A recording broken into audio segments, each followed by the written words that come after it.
Well, welcome back, everybody, and today we're going to finish up Chapter 9, and specifically we're going to be looking at some quasi-research methodologies that will allow you to do research and to assess and obtain feedback without the rigid requirements of experimentation. We're also going to look at some other characteristics of implementation that you need to consider along the way and increase your chances that your intervention is going to be successful. So let's go ahead and start today as we finish out Chapter 9. Okay, everyone, let's go ahead and finish up Chapter 9 today as we continue on to the rest of the chapter, which deals with evaluating and reinforcing org development interventions. Now, yesterday we looked at feedback and we took a look at implementation and evaluation feedback and how that metric needs to have reliability and validity. So today we're going to take a look at some of the research designs and evaluating different types of change. When it comes to research designs in OD, there's several things that we have at our disposal that we can use. Now, there are, as the book mentioned, quasi-experimental designs. If you don't go in for a full laboratory experiment, which is rigid and very controlled, you do have some other options which are less formal and less rigid, but will still give you the results that you need. Now, the features of a strong research design, you can do longitudinal measurements, and that's measuring changes over time. Just as in psychology, you may study the cognitive development of inner city youth in Memphis, Tennessee as they go through high school. And that would be a longitudinal study. You would begin in probably their freshman year and finish out in their senior year and measure the changes cognitively over time. Same thing with business. You may want to measure the efficiency or output of an organization over a period of time. This would be a longitudinal study. But also you can use comparison groups along with that. And they talk here about control groups. Within a comparison study, you have a control group and an experimental group. The control group stays the same. The experimental group is the one that you introduce different variables to see how they respond and react to it. For instance, the Hawthorne studies studied how people adjusted to environmental conditions. I'll get it out in just a second. They toyed with the lighting, and they studied how groups without any type of lighting issues, would perform, and they compared it to those who did experience that. So a control group is a standard group, a study group, or the standard group, and an experimental group would be the group to which you introduce variables to see how they react, and you compare it to the control group. And then statistical analysis. Alternative sources of variation have been controlled, and here is where you're just applying statistical metrics to your study. And your book talks about absenteeism, I believe, and they looked at a before and after longitudinal study. They saw absenteeism or morale or something that they were measuring, and then they initiated a change, and then they measured how they performed after the change. So that would be a longitudinal study. They would compare it to how things were before the change initiative, and then they use statistical analysis to measure how much of a difference there was. So you can use this as a means of evaluating your intervention without having, again, to impose a lot of strict and harsh conditions, experimental conditions. Now, what type of changes can you look for when it comes to evaluating different types of change? Well, there's an alpha change, and movement is along a stable dimension. That means that if there is a intervention the change should be steady, going in one direction. And they gave the example of a worker enhancement program, and they measured their morale or evaluation of the company before it, and then after the training, they saw a difference, and that difference was relatively stable. It improved their disposition or output on that, or outlook on that organization. A beta change would see the recalibration of measurements in a stable dimension. Now, let's say, for instance, you had low morale because workers thought that they could only talk to a certain amount of people in their work group, and that's what your book kind of indicates. And then you offer this training program and you tell them, no, you can talk to anybody. And so they see that they have the freedom to do that. And then you retest them later on, and their reaction to the test as far as their morale or whatever it hasn't improved. That's because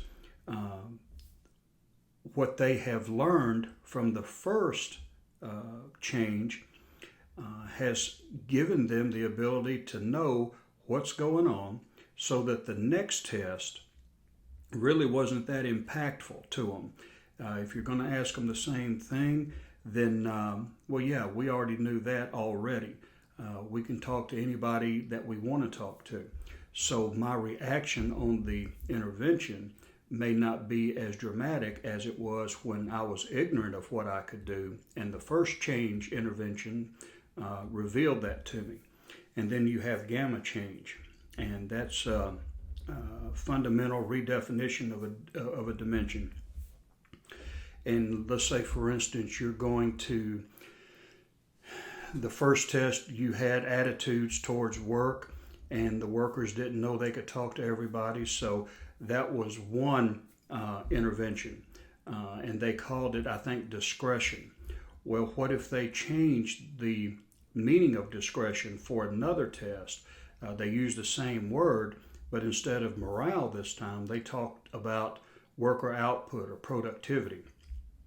That would fundamentally change the term that's used for that study. Even though they use discretion, similarly, discretion in this case would mean productivity or something else other than morale, which they used in the first place.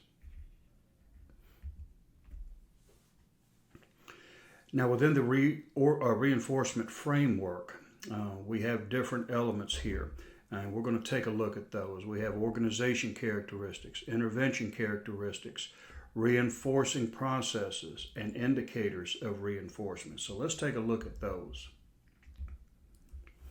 What are the organization characteristics? Well, the textbook talks about congruence, and this is how much in harmony the organization is with the intervention. It's the extent to which an intervention supports or aligns with the current environment, strategic orientation, or other changes taking place. So, does the intervention align? And this is where you need that intervention feedback, because you need to know that what's being done is in line with what the organization believes, its environment, its orientation, and so forth. Then you have stability of the environment and technology. You know, the more stable things are, the more you're going to have a reliable workforce and so forth. If everything stays stable, the intervention shouldn't have much to do with people staying. But as the textbook talks about, if you're in a changing environment and demand changes and so forth, it could have an impact on whether or not people stay in that organization. Unionization. Anytime a company is unionized, you're going to have that to deal with. And unionization, when you do a OD intervention, you're going to have to make sure that everything falls in line with the unions. the union contracts and the labor agreements and so forth. So you can't overlook that, because the unions will shut you down if you do anything outside what has been discussed and arbitrated with union negotiations. Now, some of the characteristics of an intervention: goal specificity, and we've talked about that before. How specific are the goals? Do we know what's going to be expected? Can we articulate what the goals are throughout the intervention? That's important for the people to know. You can't go in and say, we're going to improve this or we're going to do that. You have to be specific with the goals and the outcomes. Programmability. Can you program these interventions ahead of time so that you know what the goals are going to be? We want to go in the first phase doing this, and this is going to be set. We're going to program it into the intervention strategy. Then phase 2 and phase 3 and so forth. The level of change target. So what we're looking at here is the change agent and the relationship, the internal support. How much support do you have within the organization to really support this? Most of the time when I've dealt with change in organizations, I had very little internal support, because many people get territorial. They become defensive. They think just because you're walking into their department and you're asking questions that you're grilling them or interrogating them. And so how much support do you have from the people and from the management? And that's where we get the sponsorship. Are there people in place who have the power to be able to make things happen? If you need certain things, specific things, do you have people in place who can facilitate that, get you the resources that you need, maybe crack the whip over them if they need it, if they're slow in getting things done and so forth. So that would be an important aspect of your intervention, if it's going to be successful, is to be able to have that sponsorship. Reinforcing the process. Now, socialization deals with the intervention blending in and homogenizing with the culture, the values, the beliefs, and so forth, as that intervention comes into play. Now, sometimes it takes a complete upheaval of the culture. You have to change that at times, and that can be very difficult, but sometimes the culture can be counterproductive. And just like the school I was telling you about, the college, that whole culture was destructive, and the culture needed to change. So when you start the intervention, you need to bring in a socialization aspect of it. That means it needs to blend in with the values and beliefs normally that the company supports. Commitment.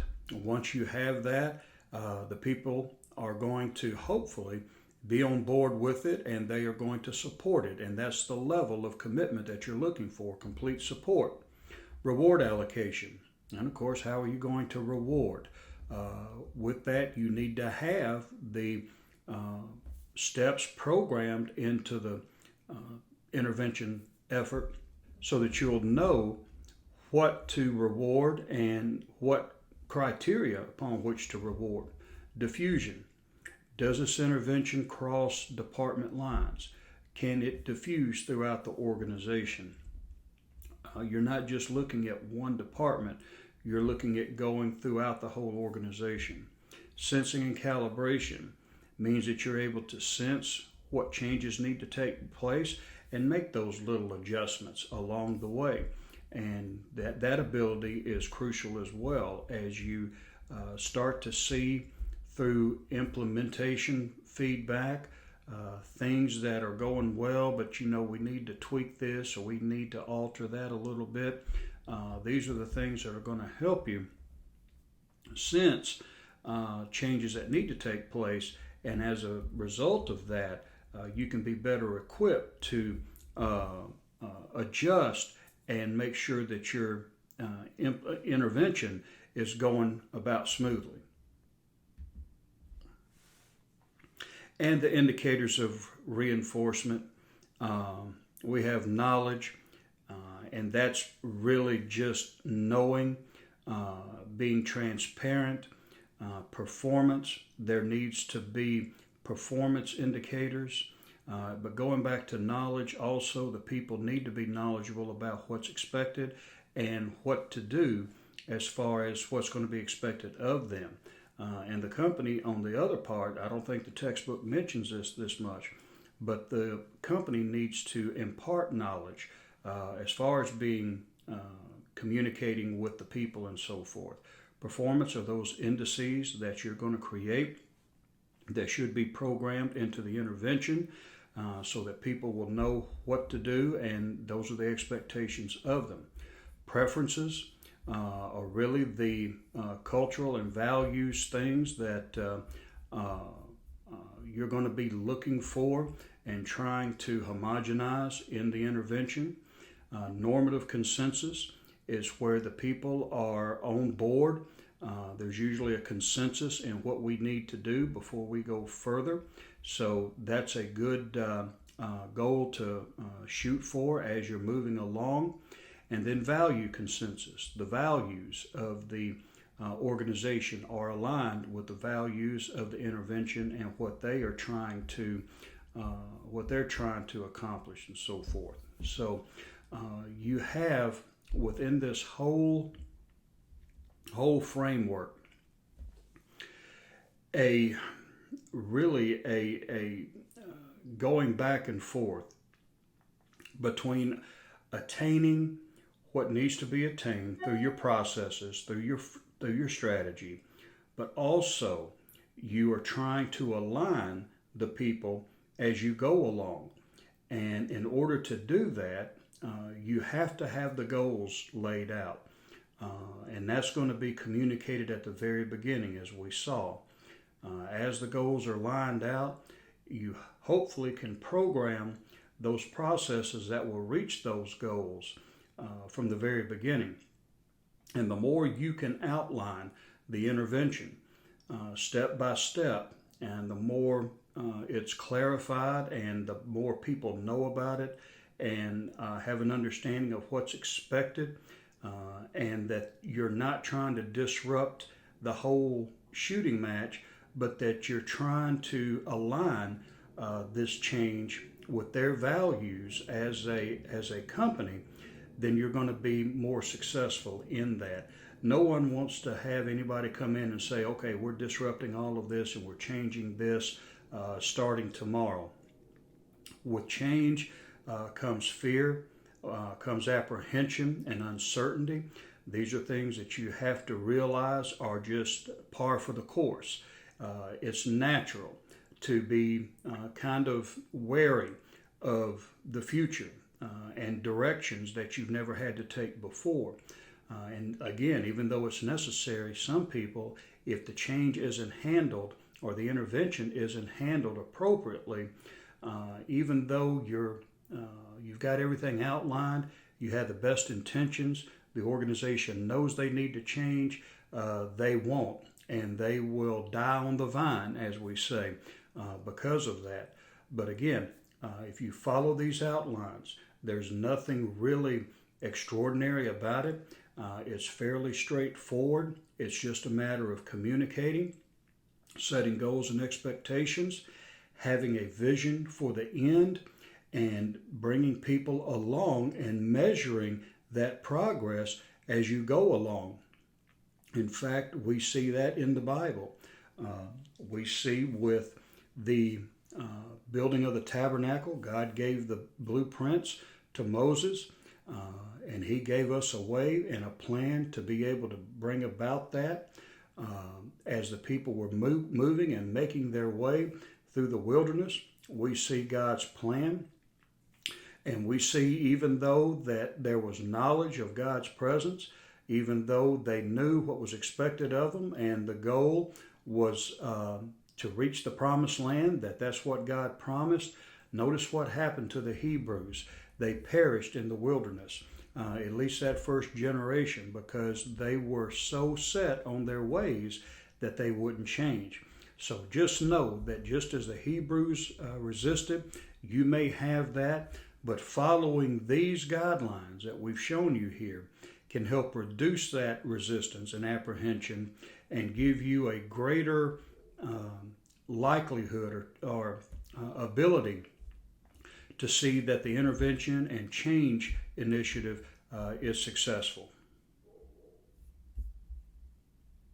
Well, today we consider some of the options that you have besides experiments.